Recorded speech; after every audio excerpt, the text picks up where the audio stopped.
Hi, I'm Dr. Lori Thompson, the Laser Alliance Director, STEM Network Director, and Career Connected Learning Regional Network Director here at ESD 113.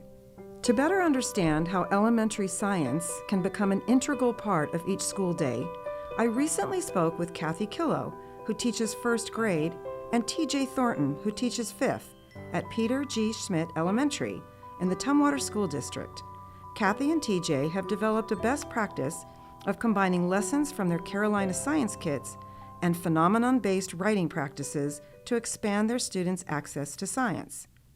Not normally, the past few years, we've done a modified model, and I've taught science or science and social studies or science and social emotional learning throughout the day. And in order to help support the particularly the reading teacher and support their reading, I integrate a lot of reading, but I do a lot of makerspace and engineering assignments too. It's first grade, so I just want to get them doing science.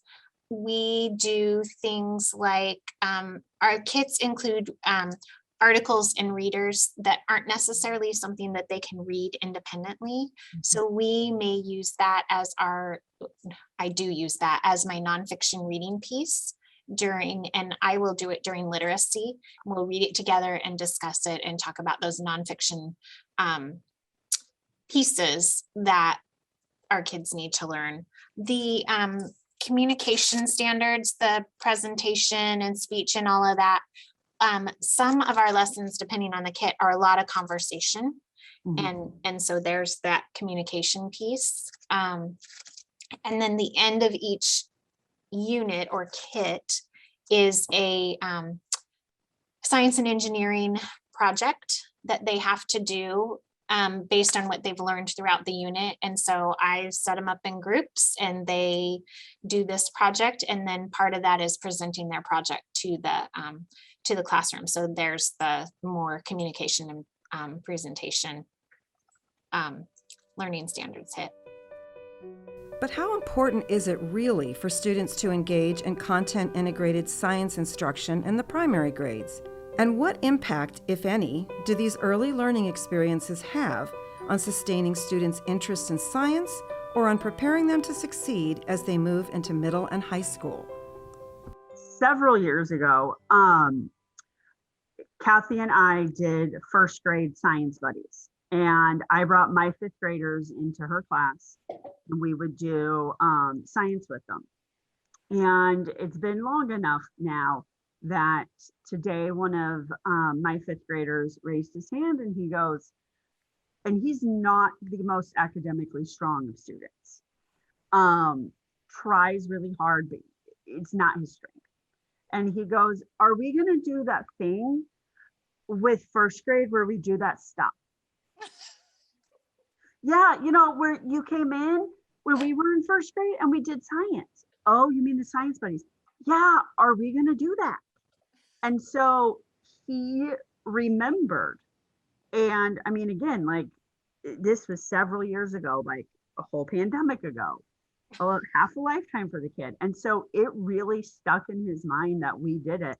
And I think he has been looking forward to fifth grade so that he could get to do that. The kids who have done science in kindergarten, first, second grade, they know that science isn't always just fun experiments and things like that.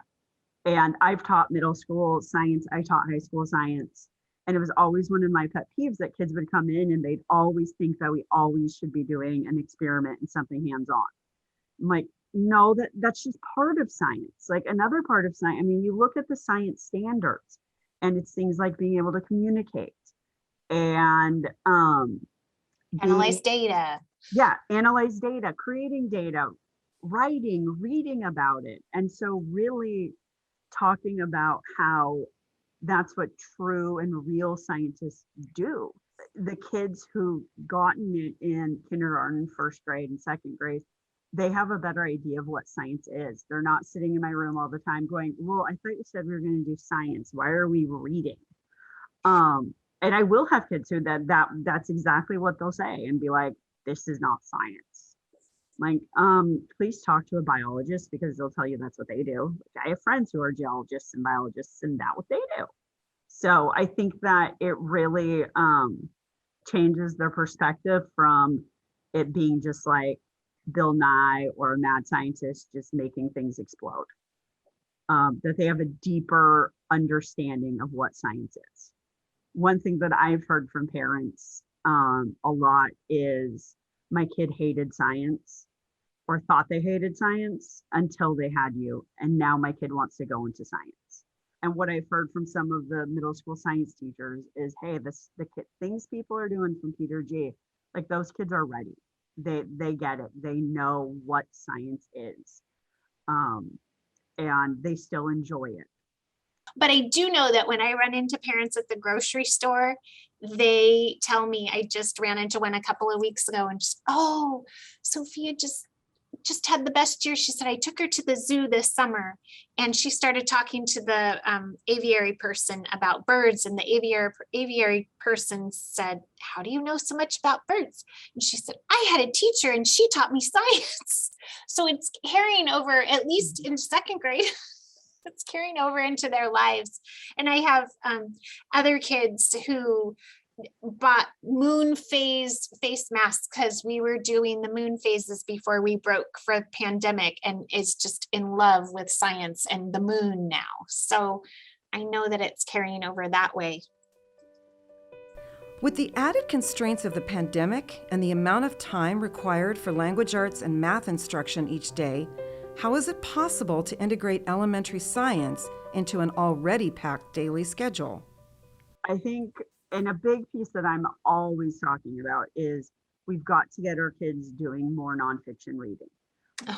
That is such an important skill. Even just taking one thing and focusing 2 weeks on doing nonfiction writing about something science related, that makes you've now integrated. That it doesn't have to be as complicated as it sounds. As a teacher, I'm sure you sometimes hear students ask, why do we have to know this? Or what are we going to use this for? So how do you help students make that connection between classroom learning and real-world issues? Noticing and wondering about the everyday. Mm-hmm. I read a book called Wonder or something in it, and it's all about our kids lose their sense of wonder. And so it's all about, it's integrating science, but it's all about creating a sense of wonder. You know, what's outside your window, and it right now. So for example, right now we're doing life science. So what's going on outside our window is science. And I think having your own personal excitement about it and then pulling from your scheme and background knowledge is helpful, or your experience.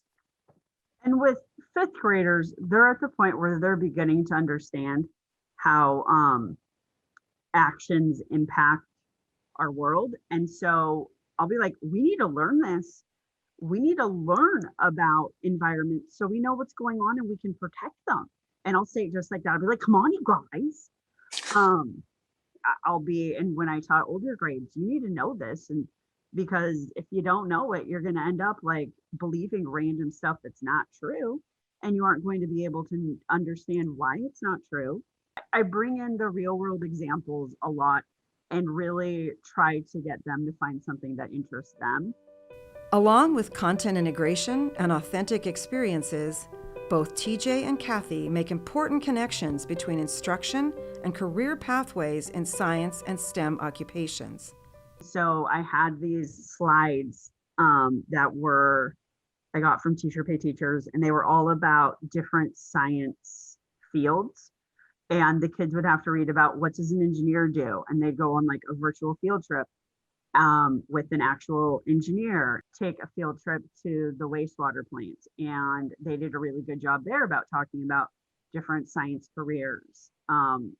And I haven't brought in anybody, but I have some friends who are scientists and I talk about them and what they do and how you can do that. But we do talk about that. This is somebody's job. And, you know, I've had grand plans to see if I can find somebody to come in, but also I'm not sure how much they would find it interesting. I just had a brilliant idea that my kids could have to do a project on a different science career or field and come and present to your class. There we go. I like it. We are grateful to TJ and Kathy for their willingness to share their story and for their ongoing commitment to best practices in science education. Enabling equitable elementary STEM learning requires intentional planning and professional development, as well as access to standards-aligned experiences and materials.